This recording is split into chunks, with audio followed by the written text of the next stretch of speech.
मित्रों, कौन सा फूल शिवलिंग पर चढ़ाने से स्त्री को पुत्र प्राप्ति होती है तथा किस पाप के कारण स्त्रियों का गर्भ गिर जाता है? मित्रों, आप सभी ने कभी ना कभी देखा होगा कि कुछ स्त्रियां गर्भवती तो होती हैं, किंतु उनका बच्चा 9 महीने से पहले ही पैदा हो जाता है, जिससे उस बच्चे की मौत हो जाती है और कई स्त्रियों को तो मरा हुआ बच्चा पैदा होता है। क्या आप जानते हैं कि ऐसा किस पाप के कारण होता है? तो मित्रों, इसीलिए आज के इस कथा में हम आपको इसी के बारे में बताएंगे कि किस पाप के कारण स्त्रियों का गर्भ गिर जाता है और वह कौन से कार्य हैं जो एक गर्भवती स्त्री को कभी नहीं करने चाहिए, नहीं तो उसका गर्भपात हो जाता है। और भगवान विष्णु ने इसके बारे में क्या बताया है। तो चलिए मित्रों, आपका ज्यादा समय नष्ट ना करते हुए इस अलौकिक कथा को प्रारंभ करते हैं। मित्रों, एक समय की बात है जब माता लक्ष्मी कुछ चिंतित होकर भगवान विष्णु से मिलने जाती हैं, तो माता लक्ष्मी को गहन चिंता में देखकर भगवान विष्णु ने कहा, हे देवी लक्ष्मी, क्या बात है? आज आप अचानक मुझसे मिलने क्यों आई हैं? आज आप अत्यंत चिंतित भी दिखाई पड़ रही है। हे देवी, आपकी चिंता का क्या कारण है? तब माता लक्ष्मी ने भगवान विष्णु से कहा, हे प्रभु, आज जब मैं पृथ्वी लोक पर भ्रमण कर रही थी तो मैंने देखा कि कुछ स्त्रियां गर्भवती तो होती हैं, किंतु समय से पहले ही उनका गर्भ गिर जाता है। हे स्वामी, इस प्रकार का दृश्य देखकर मेरे मन में 3 प्रश्न उठ रहे हैं। उन्हीं प्रश्नों के कारण मैं चिंतित हूँ और आज मैं आपसे उन्हीं तीनों प्रश्नों का उत्तर पूछने के लिए आई हूँ। तब भगवान विष्णु ने कहा, हे देवी, तुम्हारे मन में जो भी प्रश्न है मुझे निश्चिंत होकर बताओ, मैं तुम्हारे तीनों प्रश्नों के उत्तर अवश्य ही दूंगा। तब माता लक्ष्मी भगवान विष्णु से कहती हैं, हे प्रभु, मेरा पहला प्रश्न यह है कि किस पाप के कारण स्त्रियों का गर्भ गिर जाता है और उस स्त्री के बालक की समय से पहले ही मृत्यु हो जाती है। मेरा दूसरा प्रश्न यह है कि कौन सी स्त्री के भाग्य में पुत्र की प्राप्ति नहीं होती है और वह पूरा जीवन निसंतान रहती है। और हे प्रभु, मेरा तीसरा प्रश्न यह है कि भगवान शिव, जो देवों के देव है, मृत्यु के देवता है, उन्हें प्रसन्न करने हेतु कौन सी चीज अर्पण करने से एक स्त्री को सुंदर, सुदृढ़ और गुणवान बालक की प्राप्ति होती है? तब मंद मुस्कान के साथ भगवान विष्णु बोले, हे देवी, आज आपने इन प्रश्नों का उत्तर पूछकर संपूर्ण मानव जाति का कल्याण कर दिया है, किंतु इन प्रश्नों का उत्तर मैं आपको एक कथा के माध्यम से दूंगा और इस कथा को सभी स्त्रियों तथा सभी पुरुषों को अवश्य ही सुनना चाहिए, क्योंकि इस कथा को सुनकर आपको पता चल जाएगा कि किस पाप के कारण स्त्रियों का गर्भ गिर जाता है तथा वह कौन सी स्त्री है जिसके भाग्य में पुत्र की प्राप्ति नहीं होती है और पुत्र की प्राप्ति के लिए उसे क्या करना चाहिए। तब माता लक्ष्मी ने भगवान विष्णु से कहा, हे स्वामी, अब आप इस पावन कथा को मुझे अवश्य ही सुनाइए। मैं कथा को पूरा ध्यानपूर्वक अंत तक सुनूंगी। मित्रों, फिर भगवान विष्णु माता लक्ष्मी को वह कथा सुनाने लगते हैं। कथा को सुनाते हुए भगवान विष्णु ने कहा, हे देवी लक्ष्मी, एक समय की बात है, मध्य देश के वैभव नगर में एक बहुत अधिक धनवान सेठ रहता था। वह सेठ इतना अधिक धनवान था कि उसके घर में किसी चीज की कोई कमी नहीं थी। उस सेठ की इकलौती पुत्री थी जिसका नाम रेवती था। सेठ अपनी पुत्री से बहुत प्रेम करता था। जब रेवती बड़ी हो गई और उसकी उम्र विवाह करने के योग्य हो गई, तब उस सेठ ने सही मुहूर्त देखकर अपनी पुत्री रेवती का विवाह उसी नगर के समीप एक दूसरे गांव में रहने वाले वैश्य के पुत्र के साथ कर दिया। फिर विवाह के बाद सेठ की पुत्री रेवती अपने पति के घर में रहने लगती है। अब रेवती अपने पति के घर में हंसी खुशी से रहने लगती है। वह अपने पति से बहुत अधिक प्रेम करती थी और सदैव उनकी आज्ञा का पालन करती थी। रेवती की सास का नाम सुनंदा था। सुनंदा बहुत ही दुष्ट स्वभाव की स्त्री थी। रेवती विवाह के समय पर अपने घर से दहेज में बहुत सारा सोना चांदी लाई थी। इसीलिए सुनंदा अपनी बहू रेवती का झूठ मूठ का सम्मान करती थी और हमेशा उससे मीठी मीठी बातें करती रहती थी। और जब भी रेवती अपने माता पिता से मिलने मायके जाया करती थी, तो वह रेवती से अपने मायके से कुछ ना कुछ लाने को कहा करती थी। रेवती अपनी सास की बात मानकर और अपने पिता से कहकर वह सोना, चांदी, घोड़े, गाय, बैल, अनाज आदि चीजें मंगवाया करती थी और उसके पिता भी कभी मना नहीं करते थे और सभी सामान दे देते थे, जिसके कारण रेवती की सास उससे बहुत खुश रहती थी। मित्रों, इसी कारण से रेवती की सास का लालच दिन प्रतिदिन बढ़ता जा रहा था और अब वह रेवती के मायके का सब कुछ हड़पना चाहती थी, क्योंकि उस सेठ का कोई पुत्र नहीं था। इसीलिए वह सोचती थी कि अब यह सारा कुछ रेवती का ही तो है। फिर इसी तरह काफी दिन तक चलता रहा और उसकी सास उसे अपनी बातों में बहला फुसलाकर उसके मायके से सभी प्रकार का सामान मांगने लगी। लेकिन मित्रों, भोली भाली रेवती इस बात से अनजान थी कि उसकी सास उसके पिता का सब कुछ हड़पना चाहती है। रेवती का पति संजय भी अपनी मां की ही बात मानता था, इसीलिए उसके घर में रेवती की सास जो कहती थी वही होता था। उसके घर में सारा काम उसकी मां के कहने से ही होता था। रेवती और उसका पति संजय दोनों ही सुनंदा का कहना मानते थे, इसीलिए उनके घर में कभी भी क्लेश नहीं होता था और सब खुशीपूर्वक रहते थे। इस तरह कुछ साल बीतने के बाद एक दिन रेवती गर्भवती हो गई। जब उसकी सास को इस बात का पता चला तो वह बहुत खुश हो गई। उसने तुरंत ही रेवती के माता पिता को इस बात की सूचना दी और साथ में बड़ी बड़ी वस्तुओं की मांग की। जब रेवती के पिता ने इस बात को सुना तो वह भी बहुत अधिक प्रसन्न हुए और फिर अगले ही दिन वह भी कई सारी प्रकार की मिठाइयां तथा सोने के कंगन और सोने की माला लेकर रेवती के ससुराल में पहुंच गए। अब रेवती अपने पिता को देखकर बहुत खुश हुई। फिर कुछ समय रेवती के ससुराल में रुककर उसके पिता अपने घर लौट आए। फिर काफी दिनों तक रेवती का गर्भ बढ़ता गया और रेवती की सास उसका बहुत अच्छी तरह से ख्याल रखने लगी तथा उसे समय समय पर फल फूल खिलाती रहती थी और घर का सारा काम खुद करती थी। अब वह रेवती को कोई भी काम नहीं करने देती थी, इसीलिए रेवती पूरा दिन घर पर आराम करती थी। फिर इस तरह कुछ दिन और बीत गए। फिर एक दिन अचानक ही रेवती को रात के समय में असहाय पीड़ा होने लगी और उसे अपने भीतर कुछ अजीब सी हलचल महसूस होने लगी, मानो जैसे कि उसके बच्चे को पीड़ा सता रही हो। फिर थोड़ी ही देर के पश्चात उसका शरीर अचानक से ठंडा पड़ गया। अब उसे आभास हुआ कि उसका गर्भ गिर गया है तथा उसके कपड़ों से अचानक रक्तस्राव होने लगा। अब वह जान गई कि उसका गर्भपात हो चुका है। फिर उसने इस बात को अपनी सास को बताया तो रेवती की सास बहुत क्रोधित हो गई और फिर उसकी सास रेवती को ताना मारते हुए कहने लगी, अरे पापीन स्त्री, तूने अपने जीवन में ऐसा कौन सा पाप किया है जिसके कारण जन्म लेने से पहले ही तुम्हारा बच्चा मर गया? पता नहीं क्यों मेरे पुत्र ने तुझ जैसी पापन स्त्री से विवाह कर लिया था। मेरे बेटे का तो जीवन ही नष्ट हो गया। अब अचानक से अपनी सास को ऐसा बोलते देख रेवती आश्चर्यचकित रह गई। यह बातें सुनकर रेवती बहुत दुखी होकर कहने लगी, सासू माँ, इसमें मेरा क्या दोष है? मैंने अपने जीवन में कोई पाप नहीं किया है, फिर भी पता नहीं क्यों मेरे साथ ऐसा हो रहा है। तब उसकी सास कहने लगी, अरे दुष्ट स्त्री, तूने जरूर अपने जीवन में घोर पाप किया है, इसी कारण तेरा गर्भ गिर गया है। मित्रों, फिर कथा को आगे बताते हुए भगवान विष्णु माता लक्ष्मी से कहते हैं, हे देवी, अब कथा को बहुत ध्यान से सुनना, क्योंकि यहीं से आपको पता चलेगा कि किस पाप के कारण स्त्री का गर्भ गिर जाता है। माता लक्ष्मी भगवान विष्णु की बातों को बड़े ही गौर से सुन रही थी। आगे श्री हरि बोले, फिर उस दिन के बाद से रेवती की सास उसे हमेशा ताने मारने लगी और घर का सारा काम भी उसी से कराती थी। अब वह खुद कोई भी काम नहीं करती थी। रेवती की सास उससे इतना काम कराती थी कि रेवती को अब सही से खाना खाने का भी समय नहीं मिलता था और जब सब लोग भोजन कर लेते थे उसके बाद ही वह भोजन करती थी। अब वह अपनी सास के सामने आने से भी डरने लगी। फिर इस तरह कुछ महीने और बीत जाने के बाद रेवती दोबारा से गर्भवती हो गई, जिससे उसका पति बहुत प्रसन्न हुआ, लेकिन उसकी सास अभी तक उससे गुस्सा थी। जब रेवती ने अपनी सास को यह बात बताई तो वह रेवती से कहने लगी कि एक बच्चे को तो खा गई हो, पता नहीं अब इस बच्चे को जीवित रखोगी या इसे भी उसी की तरह खा जाओगी। मुझे तुझ पर जरा सा भी भरोसा नहीं है, क्योंकि मुझे तो लगता है कि तूने अपने जीवन में जरूर कोई महापाप किया है, इसीलिए तेरा पहले वाला गर्भ गिर गया था। अपनी सास की यह बात सुनकर रेवती कुछ नहीं बोली और चुपचाप खड़ी रही। फिर धीरे धीरे रेवती का गर्भ बढ़ता गया। रेवती अब गर्भवती होते हुए भी वह घर का सारा काम करती थी, क्योंकि उसकी सास उससे अभी तक गुस्सा थी, इसलिए वह घर का कोई भी काम नहीं करती थी और सारा काम रेवती से करवाती थी। लेकिन फिर भी उसकी सास को उस पर जरा सी भी दया नहीं आती थी।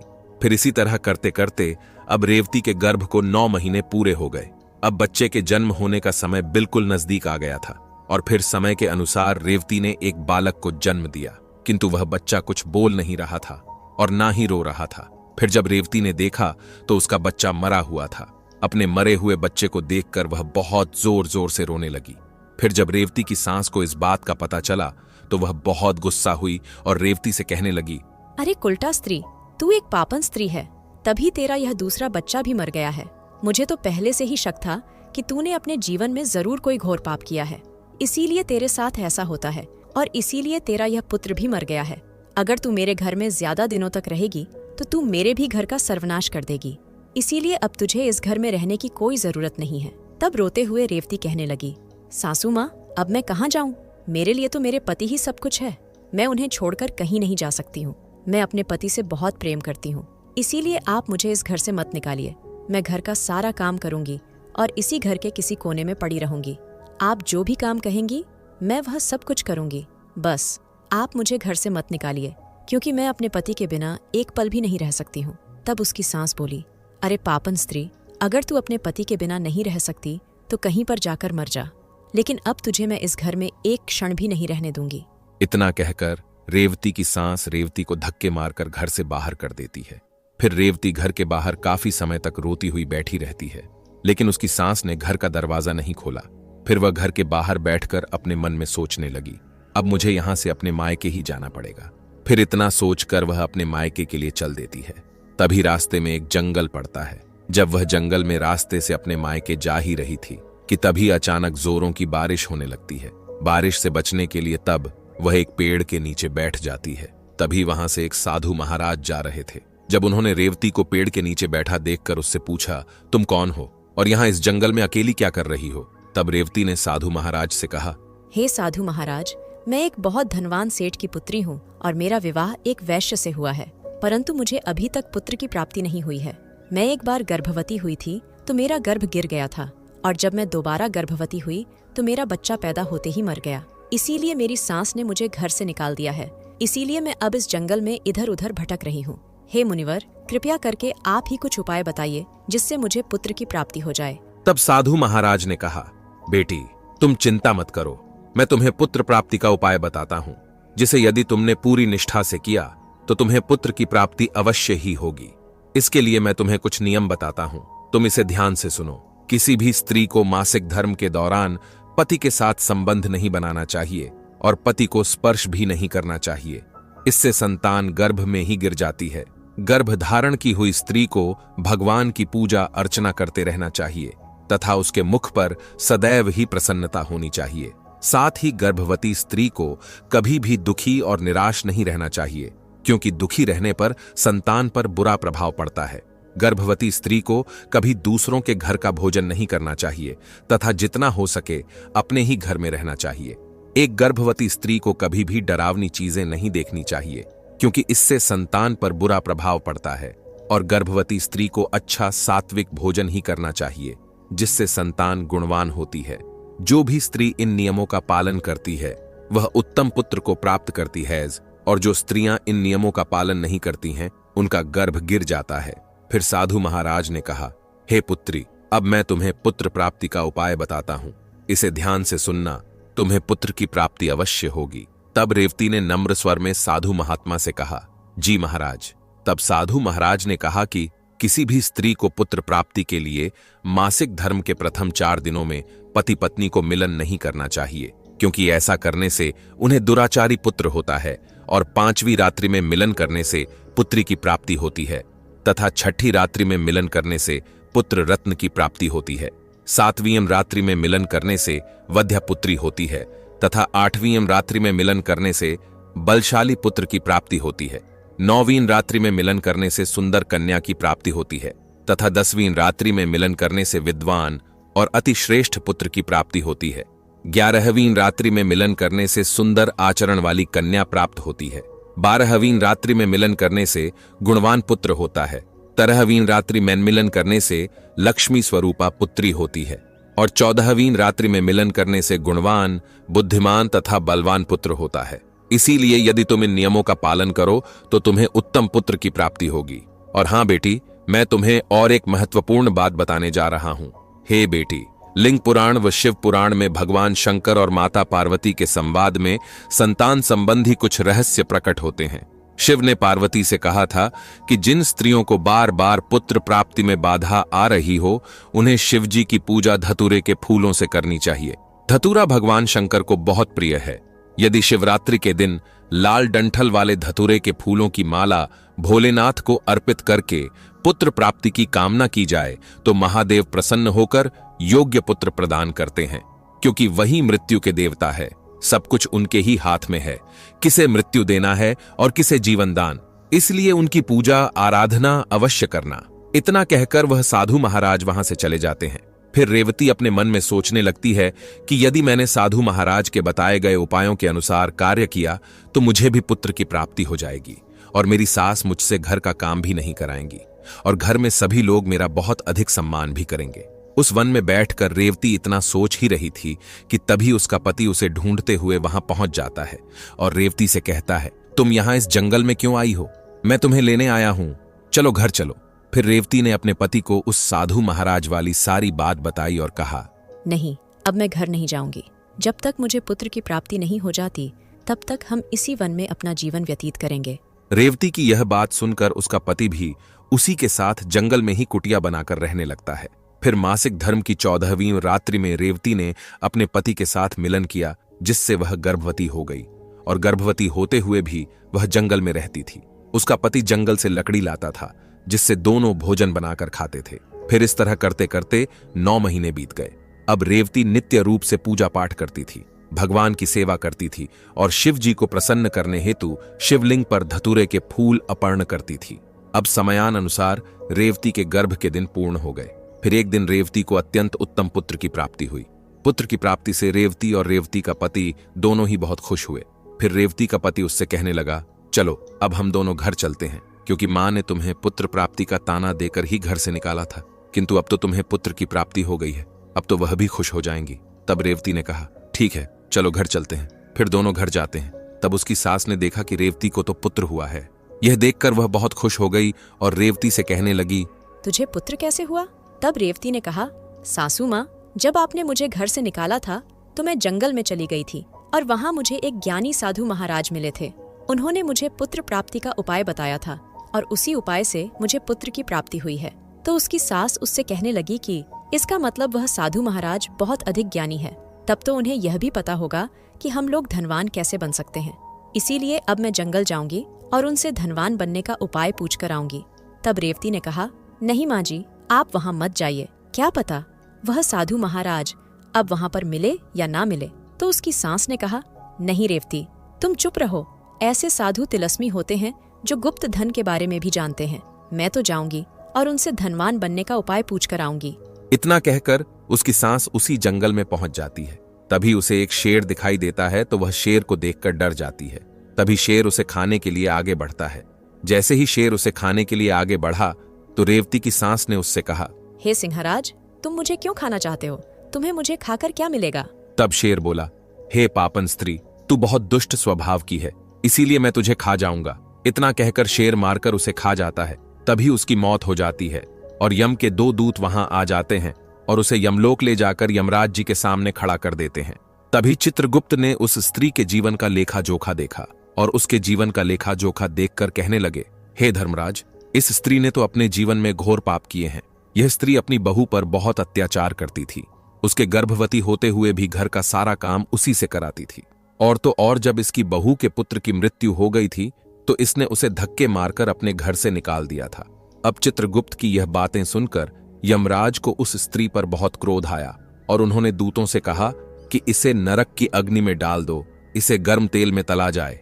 मित्रों, फिर कथा को आगे बताते हुए भगवान विष्णु माता लक्ष्मी से कहते हैं, हे देवी, इस प्रकार उसकी सांस को उसके किए की सजा मिल गई और रेवती ने गर्भधारण के नियमों का पालन किया, जिससे उसे उत्तम संतान की प्राप्ति हुई। इसी तरह कोई भी स्त्री यदि उस साधु द्वारा बताई गई बातों के अनुसार कार्य करेगी तो उसे भी पुत्र की प्राप्ति अवश्य होगी। तब माता लक्ष्मी ने भगवान विष्णु से कहा, हे प्रभु, वह कौन सी स्त्रियां हैं जिनके भाग्य में पुत्र की प्राप्ति नहीं होती है, और वह अपने जीवन में ऐसा कौन सा पाप करती है जिसके कारण उन्हें पुत्र की प्राप्ति नहीं होती है, और पुत्र प्राप्ति के लिए उन स्त्रियों को क्या करना चाहिए? तब भगवान विष्णु ने माता लक्ष्मी से कहा, हे देवी, यह वह स्त्रियां हैं जो अपने पति से हमेशा लड़ाई झगड़ा करती रहती हैं और घर में सारा काम अपनी ही मनमानी से करती हैं, अपने पति का आदर सम्मान नहीं करती हैं। तो ऐसी स्त्रियों के भाग्य में कभी भी पुत्र की प्राप्ति नहीं होती है। ऐसी स्त्रियों को पुत्र प्राप्ति के लिए अपने पति का आदर सम्मान करना चाहिए तथा उनका कहना मानना चाहिए और घर में लड़ाई झगड़ा नहीं करना चाहिए, तभी ऐसी स्त्रियों को भी पुत्र की प्राप्ति होगी। फिर आगे भगवान विष्णु माता लक्ष्मी से कहते हैं, हे देवी, एक पतिव्रता स्त्री का गर्भ कभी नहीं गिरता है, उसे कभी भी ऐसे दिन नहीं देखने पड़ते हैं, परंतु इसके लिए उसे कुछ बातों का हमेशा ध्यान रखना पड़ता है। पतिव्रता स्त्री का सबसे पहला गुण है श्रद्धा और समर्पण। वह अपने पति को अपना परम देव मानती है, जैसा कि शास्त्रों में कहा गया है, पतिरेव परमम तीर्थम पतिरेव परायणम, अर्थात पति ही उसका तीर्थ है, पति ही उसका देव है। जब नारी इस भावना से सेवा करती है तो वह केवल सांसारिक जीवन नहीं संवारती बल्कि आत्मिक उन्नति भी प्राप्त करती है। वाक्संयमाद भवन्त्येव धर्मः संततिरुत्तमा। मधुर वाणी और संयम से उत्तम धर्म और संतान की प्राप्ति होती है। सुंदर व सुशील पुत्र की प्राप्ति हेतु नारी को चाहिए कि वह नियमित व्रत, पूजा और जप करती रहे। विशेषकर सावन सोमवार, करवा चौथ, हरितालिका तीज, संतान सप्तमी, अहोई अष्टमी आदि व्रत पति की लंबी आयु और सुंदर संतान के लिए अति फलदायी माने गए हैं। वह प्रातः ब्रह्म मुहूर्त में उठे, स्नान करके दीपक जलाए, तुलसी को जल दे, माता लक्ष्मी एवं भगवान विष्णु की उपासना करे। इससे जीवन में शांति आती है और ईश्वरीय कृपा प्राप्त होती है।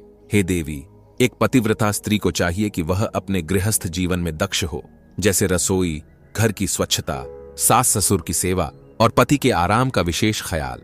यह सब केवल कर्तव्य नहीं, बल्कि एक प्रकार की तपस्या है। एक शुद्ध और संतुलित गृहस्थ जीवन मानसिक शांति और संतति सुख की नींव है। पत्नी को चाहिए कि वह पति के कार्यों में सहयोग और विश्वास बनाए रखे। जब एक स्त्री अपने पति का सम्मान करती है तो वह उसे आत्मबल देती है। यत्र नार्यस्तु पूज्यन्ते रमन्ते तत्र देवता। जहां नारी पूज्य होती है वहां देवता निवास करते हैं। यदि कोई स्त्री सुंदर और योग्य पुत्र की प्राप्ति चाहती है तो उसे निम्न उपाय करने चाहिए। संतान सप्तमी व्रत। यह व्रत संतान सुख के लिए अत्यंत फलदायक है। गुरुवार व्रत, बृहस्पति देव को प्रसन्न करने के लिए, जो संतान और ज्ञान के कारक हैं। संतान गोपाल मंत्र का जप, एयूएम श्रीं ह्रीं क्लीं ग्लौं देव्ये नमः। इसका 108 बार नियमित जप संतान योग को प्रबल बनाता है। गर्भस्थ शुद्धि। गर्भावस्था में रामायण, भागवत, शांति पाठ सुनने से बालक में दिव्य संस्कार आते हैं। तो मित्रों, यही वे बातें थीं जो भगवान विष्णु ने माता लक्ष्मी को बताई, जिनके पालन से किसी भी स्त्री को पुत्र रत्न की प्राप्ति होगी। आपको यह कथा कैसी लगी, हमें कमेंट करके जरूर बताएं। साथ ही कमेंट में जरूर लिखें लक्ष्मी नारायण की जय और हमारे चैनल को सब्सक्राइब जरूर करें।